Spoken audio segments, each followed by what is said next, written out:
Hey guys, you all are watching this video because you want to retake your grammar test. So we're going to go over some notes about complete sentences, fragments, and run-on sentences. Complete sentences must meet the three requirements. Contain a subject, normally a noun, it's what the sentence is about. Contain a verb, that's the action. What is your subject doing? And be a complete thought. Sentence fragments will have one of the following mistakes. It doesn't have a subject, like is happy. It doesn't have a verb, like he happy. It may contain an ing verb with no helping verb, he walking. The correct sentence for that would be he is walking. Is the helping verb.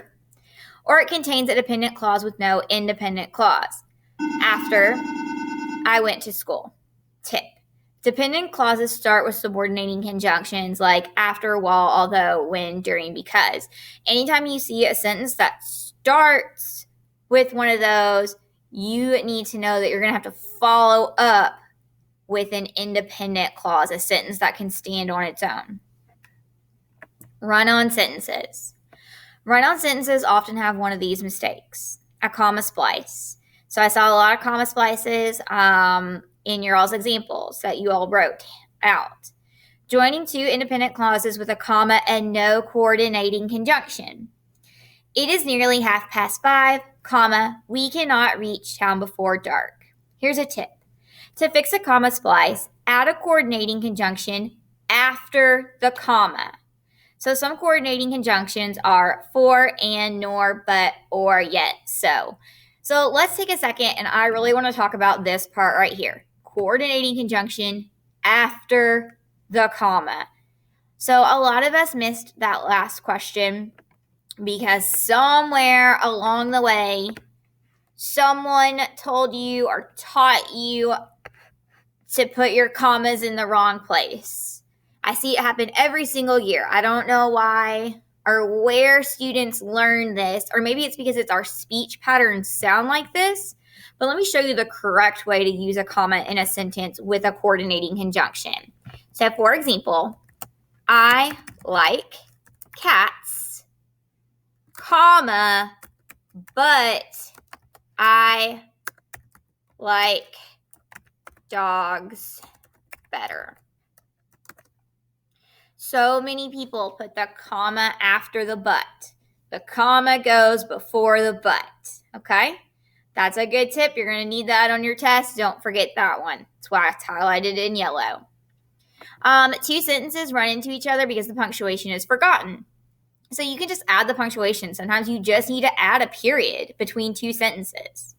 Two independent clauses joined by conjunctive adverbs and commas. He had worked for the government for years, comma, however, now he wanted to try a job in a small startup company. Tip. To fix this type of run-on, replace the first comma with either a semicolon or a period. Conjunctive adverbs are words like however, moreover, nevertheless, furthermore, consequently, etc.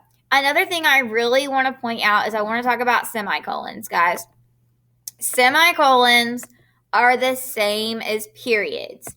Just about, as long as it just means they're really closely related.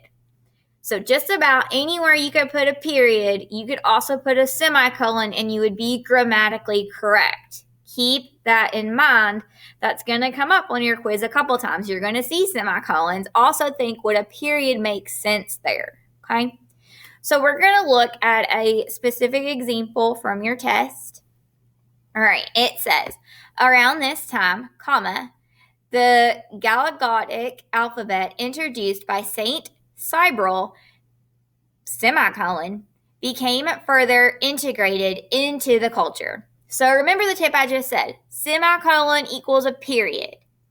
So if I said, around this time, the Galactic alphabet introduced by Saint Gabriel, period, became further integrated into the culture. Does that make sense? Are those two separate sentences, two complete thoughts? No. So it can't be a period and it can't be a semicolon. That eliminates both of those answer choices. So you're going to need to get rid of that semicolon right there. Another one of the answer options it gives you is a comma. Let's see what it sounds like with a comma. Around this time, comma, the galactic alphabet introduced by Saint Cyril, comma, became further integrated into the culture. That also isn't going to work. Anytime you have something offset in 2 commas, that means you can remove it from the sentence. So that this sentence would read, around this time, became further integrated into this culture. That's not a complete sentence. It doesn't have a subject. So the best punctuation right here to replace this semicolon is no punctuation at all. All right? I hope that this was helpful. Good luck on your test tomorrow.